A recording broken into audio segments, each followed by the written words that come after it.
Hey guys, it's John Cochran with Homebackers Realty, and this video is going to be all about good faith estimates. What the heck is a good faith estimate?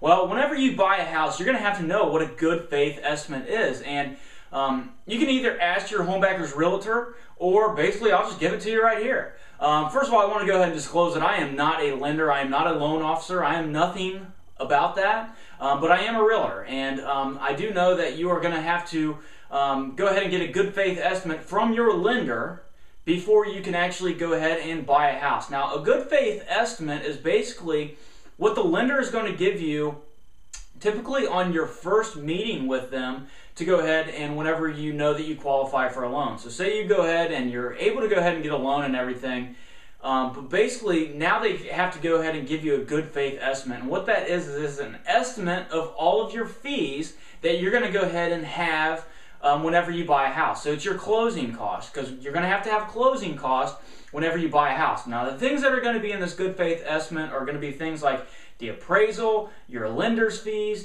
points, stuff like that. It might totally be all foreign to you, but I'm telling you, it's all what your lender says in your good faith estimate. So whenever you go ahead and meet with your lender, you want to ask them, if they don't give it to you, but they should, go ahead and give you a good faith estimate. Again, that is going to be a breakdown of exactly what you have to pay for closing costs in order to go ahead and buy a house. Now, there is a little bit of a workaround this to go ahead and make it sure that this does not come out of your pocket. So say basically that a house is listed for $80,000 and that's what you're going to pay for it.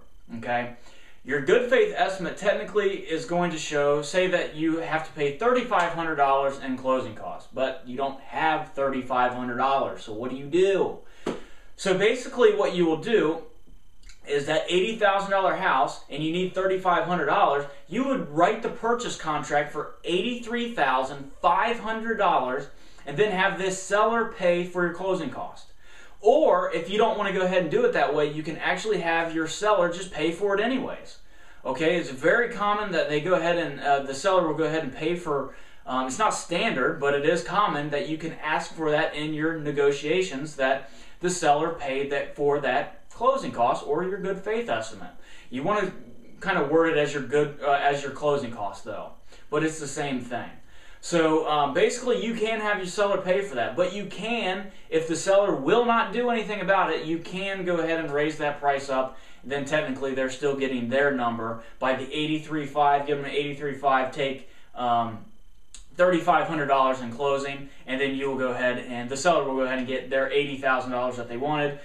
You have to watch that though, and you have to make sure that your home really does, basically qualify, for you, to make sure that you're not overpaying on a home so that it does actually appraise at that $83,500. So, but your loan officer will be able to give you a breakdown or a good faith estimate of exactly what your fees are going to be. You'll know exactly how much that lender is going to be making off you and everything just by that good faith estimate alone. So, all you have to do is contact your Homebackers Realtor at the number on your screen.